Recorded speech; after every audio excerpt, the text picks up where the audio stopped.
subscribe to my channel because I will be posting a lot more stuff like this. These types of topics really interest me, and I hope they interest you as well. Again, I have my iPad with me, so if I'm looking off, it is likely me reading my iPad. I also may have difficulty pronouncing some of these names, whether it be a person or a place. I did not have time to look up all the pronunciation, so I apologize for that. But I hope you enjoyed the video. Located in the Sahara Desert, it would come as a surprise that ancient Egypt would rise in such a harsh and inhospitable land. In fact, it is for that reason that the ancient Egyptians considered the Nile River as the source of all life. Without the Nile, the ancient Egyptian kingdom wouldn't even exist. We wouldn't have the pyramids, the Sphinx, and many other legacies they left behind. Much of Egypt would be inhabitable without the Nile. The river is home to many aquatic species, as well as hundreds of terrestrial species that live along its banks. Many of the animals that live in and around the Nile are both feared and revered by the locals. Some of them were even worshipped by the ancient Egyptians. Practically everything important to Egypt is next to the Nile or quite near it. The ancient Egyptians never actually called their land Egypt. The name Egypt actually comes from the ancient Greek name for the country, Egyptos, itself a corruption of the Egyptian name for the city of Memphis, Egypta. Instead, the ancient Egyptians called their land Kemet. This literally means black land, referencing the rich black mud left behind by the Nile's annual floods.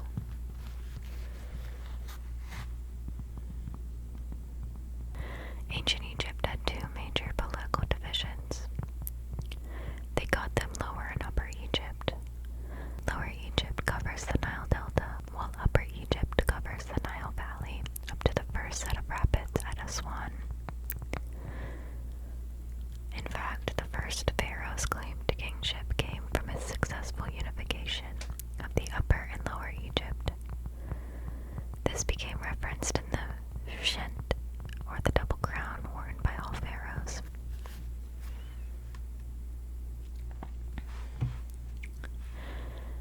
It included the white-edged crown from Upper Egypt and the red-shred crown of Lower Egypt, along with their respective animal emblems. A cobra represented Lower Egypt, while also symbolizing the goddess Wadjet.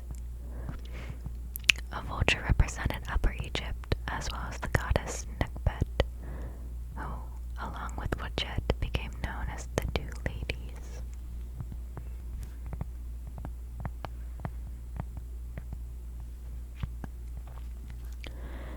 It took the ancient Egyptians a century to perfect the pyramid. Archaeologists can perfectly trace the development of the pyramid in ancient Egypt, starting with the step pyramid at Saqqara. Built in the 27th century BC, priest and architect Imhotep designed and oversaw its construction for the pharaoh Djoser. Imhotep's success would actually lead to a deification after his death. As a matter of fact, over the following century, ancient Egyptian architects and engineers would build on Imhotep's work. This led to the bent pyramid, built at the very start of the 26th century BC at Dashur. Egyptians built it for the pharaoh Sneferu of the 4th dynasty. Continued improvement of the pyramid finally concluded with the perfected design of the Great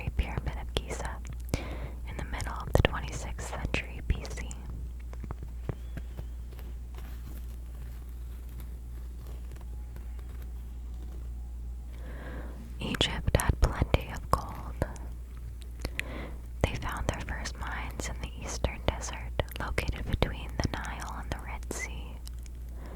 The gold mines in the region proved so rich that they remained productive through Roman times and well into the Islamic Golden Age of the 8th to 14th century AD.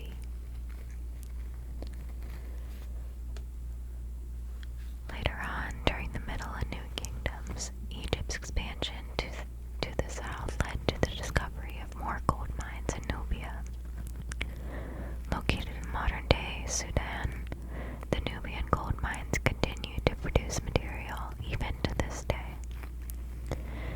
In its time, ancient Egypt's wealth in gold made them the richest country in the world during the middle of the 2nd millennium BC. This great wealth also contributed to their military dominance during the latter part of the Bronze Age, allowing them to arm more soldiers and fight wars longer than their enemies could.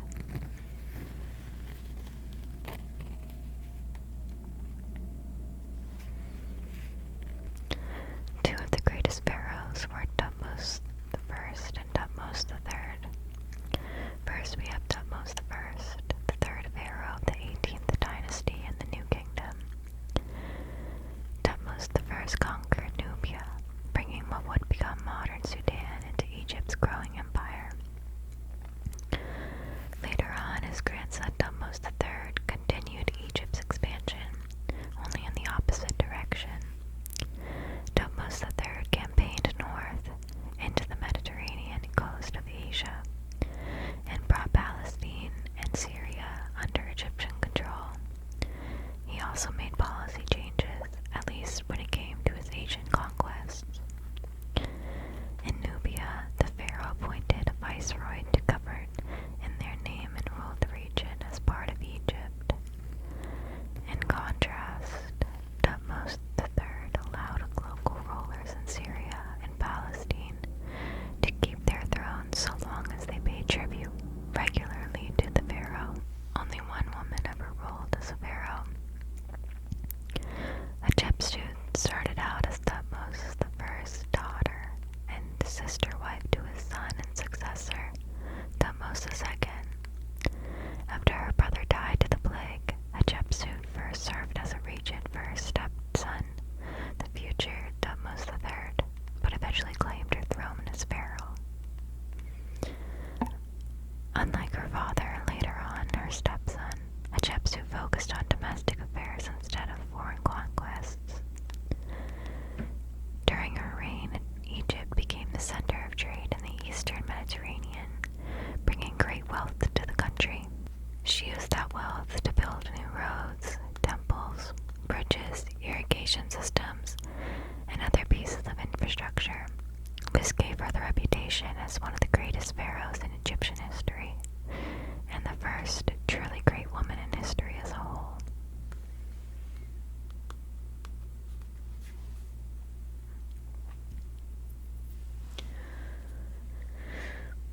Pharaoh Amenhotep IV once tried to adopt monotheism in Egypt. Amenhotep IV ruled as the 10th ruler of the 18th dynasty and tried to replace Egypt's many gods with just one god, specifically Aten, who was originally just an obscure aspect of the sun god Ra, but which Amenhotep made the focus of his new religion. As part of this, he renamed himself Akhenaten and even built a new capital, Akhenaten, modern-day Amarna. In practice, however, worship of Aten became limited to the city, while everywhere else the worship of the old Egyptian gods continued. After Akhenaten's death, the worship of Aten stopped, and the city of Akhenaten was abandoned. Succeeding pharaohs destroyed Akhenaten's monuments and even erased his name from most records. In fact, most records only referred to Akhenaten as a criminal or by his former name, Amenhotep IV.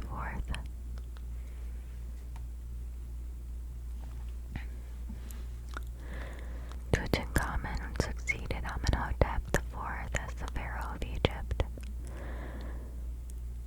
originally born Tutankhaten, he became pharaoh as Tutankhamun as part of the restoration of ancient Egypt's traditional religion following his father Akhenaten's death. Crowned at the age of 8, Tutankhamun's young age meant he ruled with the help of several advisors. His reign itself proved short, barely 9 years, with his death becoming a source of controversy among scholars.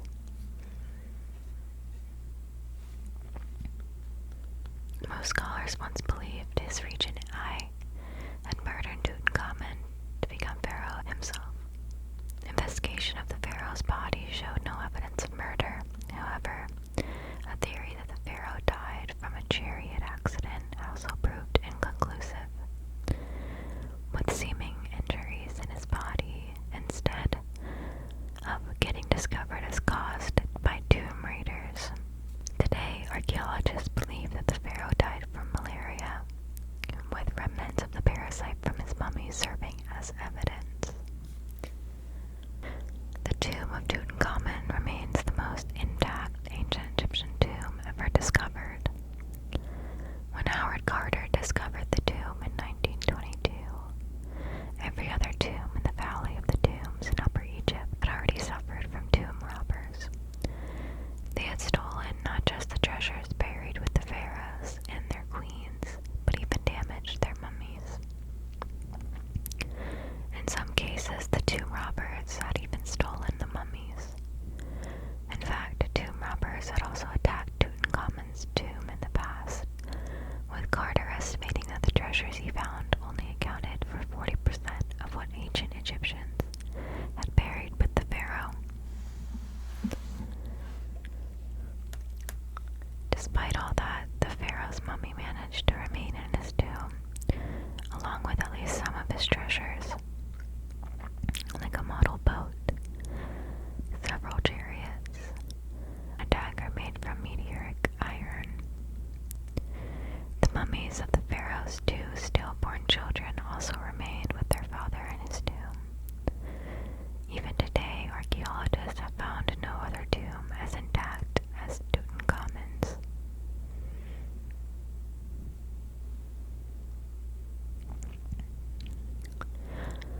Ramses II remains the greatest pharaoh of ancient Egypt. So much so, even in his time, his people called him Ramses the Great. He reigned from 1279 to 1213 BC as the 3rd pharaoh of the 19th dynasty. He rose to greatness in 1278 BC when the so-called Sea Peoples invaded Egypt. Ramses fought them off, and in what the Egyptians saw as an act of mercy, allowed them to serve in his army. Over the rest of his reign, Ramses put down revolts in Syria before fighting the Hittite Empire in Anatolia, modern-day Turkey. This led to the signing of the oldest recorded peace treaty in history, with the ancient Egyptians and Hittites marking out their respective territories to each other. Ramses also built the Great Temple at Abu Simbel, as well as the Ramesseum and Thebes.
Egypt had a complex government. The pharaoh stood on top, theoretically, as a god-king with absolute power over the country. In practice, the pharaoh had to balance the competing interests and ambitions of the factions in his court. These included the nobility, the scribes, the merchants, the soldiers, and the priesthood.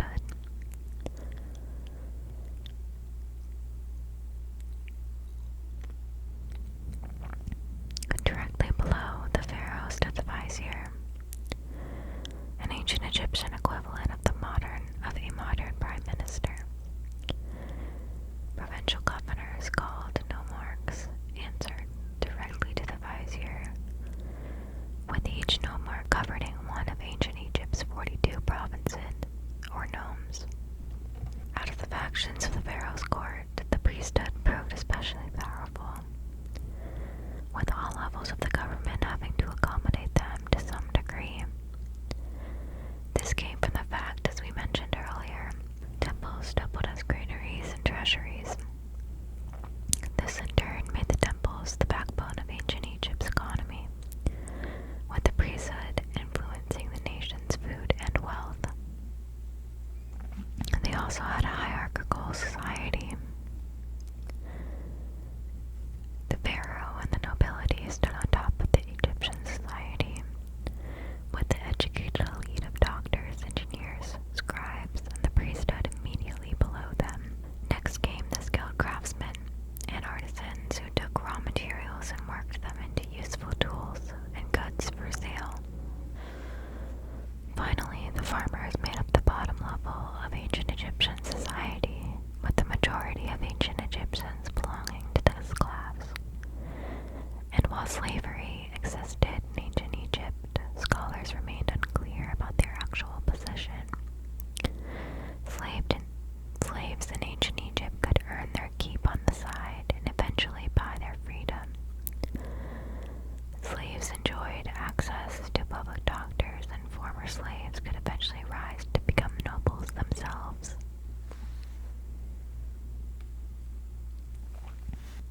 Women in ancient Egypt enjoyed many freedoms. Women had equal status to men in the law, something not even Greek or Roman women had. They also could own, sell, and inherit property, as well as start and run businesses of their own.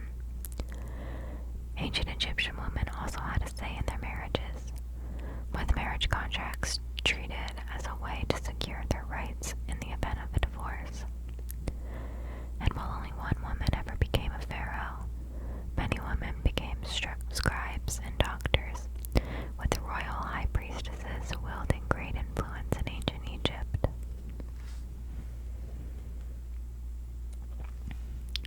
Ancient Egypt also had an advanced legal system.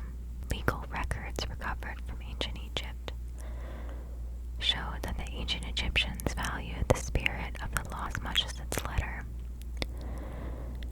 The councils of local elders, called Kenbet, served as courts in ancient Egypt, holding trials for minor crimes. Major crimes such as murder and robbery instead went to the vizier, or sometimes even to the pharaoh for judgment. Regardless of who served as a judge, scribes always made a detailed records for reference purposes. Punishments vary between crimes, with minor ones resulting in fines or beatings. Major crimes, though, could result in exile, mutilation, and of course, death.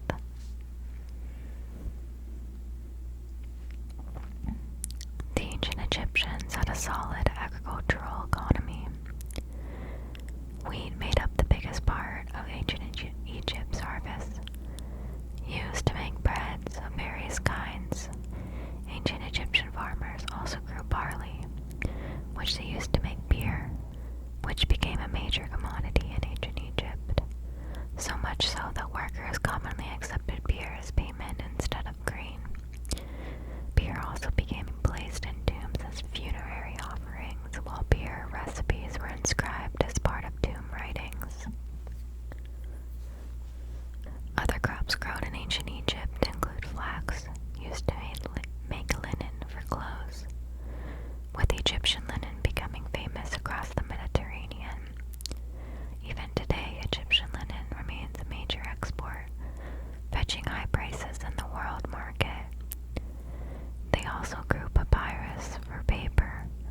while other food crops included garlic, leeks, lettuce, and squash, among others.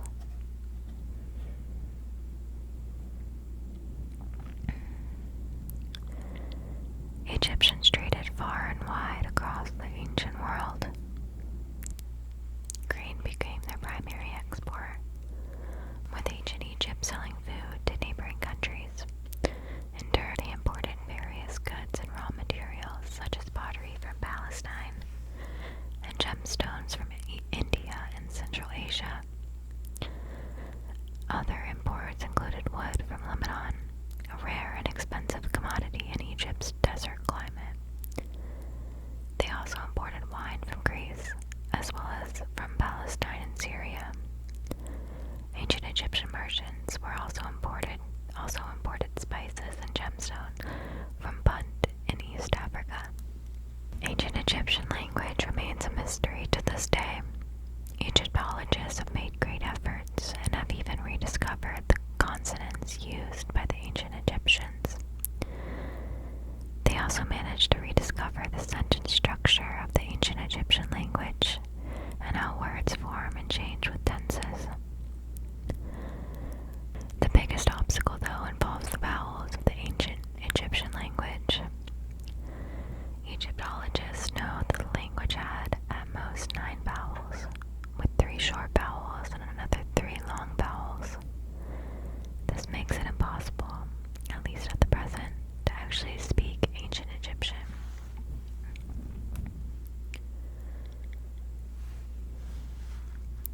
Ancient Egypt had 2 alphabets.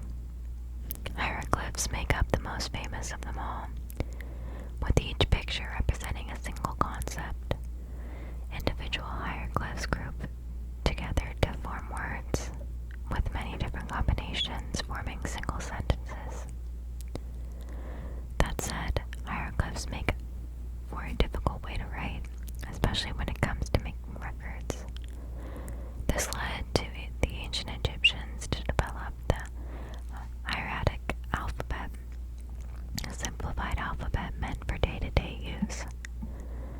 The knowledge of how to read and write either hieroglyphs or hieratic died with the Roman Empire, however. What does this mean?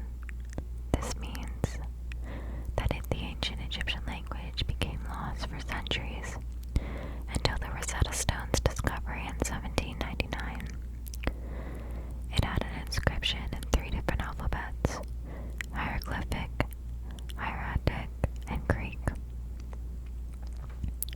In other words, it gave Egyptologists context that they could use to finally relearn how to read and write ancient Egyptian. Archaeologists have recovered various pieces of ancient Egyptian literature. In particular, the Middle Kingdom story of Sinuhe has become seen by Egyptologists as a classic of ancient Egyptian literature. It tells the story of Sinuhe, an official in service to Prince Senusret, who goes into exile after the death of the pharaoh Amenemhet I. He married into the Amuneshi tribe and became a great warrior. His reputation eventually reaches Egypt, where Senusret has become the pharaoh. Senusret I then invites Sinuhe to return to Egypt, which he does, with the pharaoh receiving him with honor on his return. Sinuhe lives out the rest of his life in royal favor, and on his death receives a dignified burial in the royal necropolis.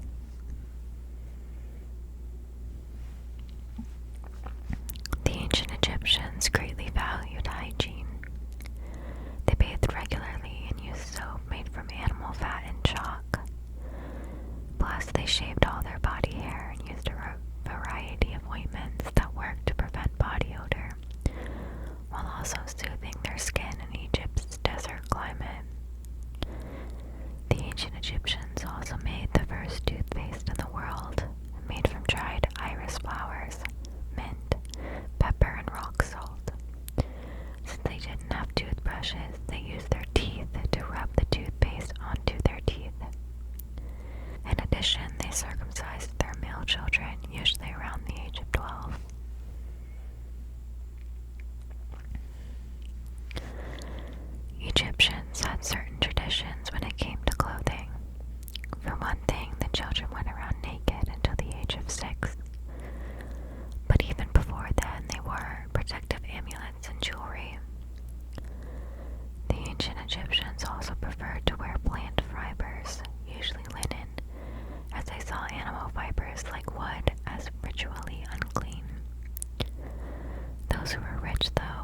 wore overcoats made from wool, but took them off before entering sanctified places like temples.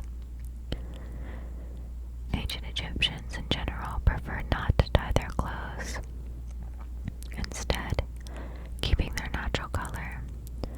Slaves usually worked naked, but most workers wore a linen loincloth while at work. They also had a wide variety of makeup and jewelry available. Jewelry in particular provided a colorful contrast to the usual plain appearance of ancient Egyptian clothing. As we mentioned earlier, ancient Egypt had plenty of gold, making it a common material for use in making jewelry. In fact, the ancient Egyptians considered silver as more valuable than gold, as they needed to import it from Asia.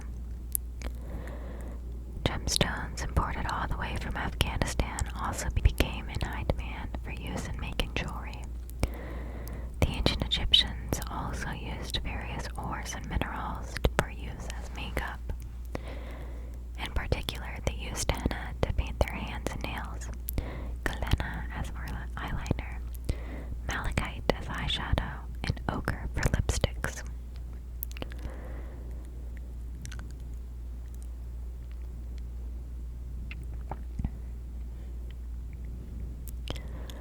Ancient Egyptians had plenty of ways to pass the time. Music proved especially popular among the upper class, provided by a variety of instruments like flutes, harps, oboes, and trumpets, among others. Ancient Egyptians in general played various board games such as the Het and Mehen, although the rules became forgotten with the fall of the Roman Empire. Juggling and ball games proved especially popular among children, while wrestling proved a common sport in general.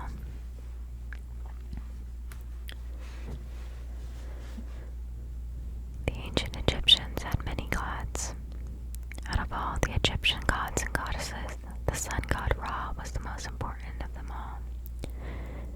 Ancient Egyptians believed that he traveled the sky every day in a great ship, bringing light to the world. When night fell, that meant Ra visited the afterlife in its turn, bringing light there as well. Other important gods included Osiris, his wife Isis, and their son Horus. The Pharaohs saw Osiris and Isis as their shared ancestor, and themselves as Horus in human form. Horus's wife Hathor also had an importance as the goddess of fertility. Seth, for all his infamous rivalry with Osiris, also had a place as the divine protector of Egypt and the god of the desert. He also protected foreigners who had come to visit Egypt in peace. The jackal god Anubis protected the dead on their journey to final judgment, and should they pass, escorted them to the afterlife.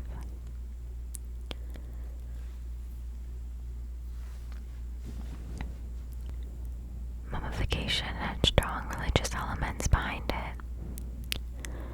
The ancient Egyptians believed even though a person's soul left their body when they died, body and soul would reunite in the afterlife.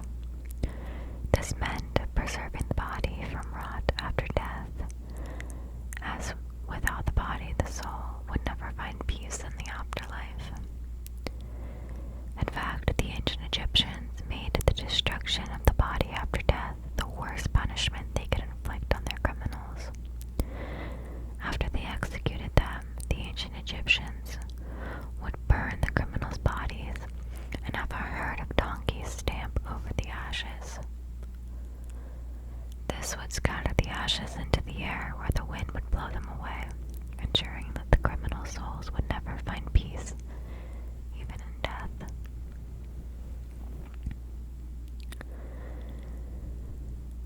The ancient Egyptians developed a complex process for mummifying their death. Well, for the rich and powerful anyway. The poor typically just buried their dead in the desert.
which they used from New Kingdom times onward.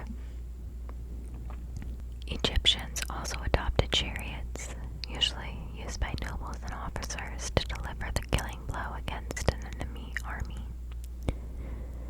Ancient Egypt also had a powerful fleet, but used different tactics compared to the Greeks and Romans. Greeks preferred ramming tactics at sea, while the Romans favored boarding actions. Instead, the ancient Egyptians kept their ships at a distance, using archers to rain arrows down on enemy crews.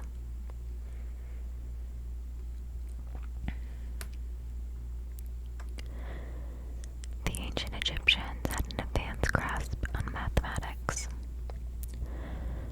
For one thing, they used the same base 10 numerical system we use today.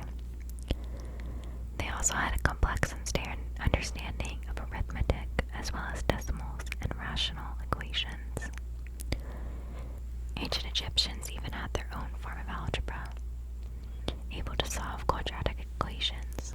They also calculated the Pythagorean theorem centuries before Pythagoras formulated it. Surprisingly, though, archaeologists note that recovered ancient Egyptian manuscripts have little about geometric theory. This led them to think that the ancient Egyptians' mastery of geometry focused on the application instead of the theory. The precise arrangement of ancient Egyptian monuments, as well as the use of the golden ratio in the area of the Great Pyramid's base,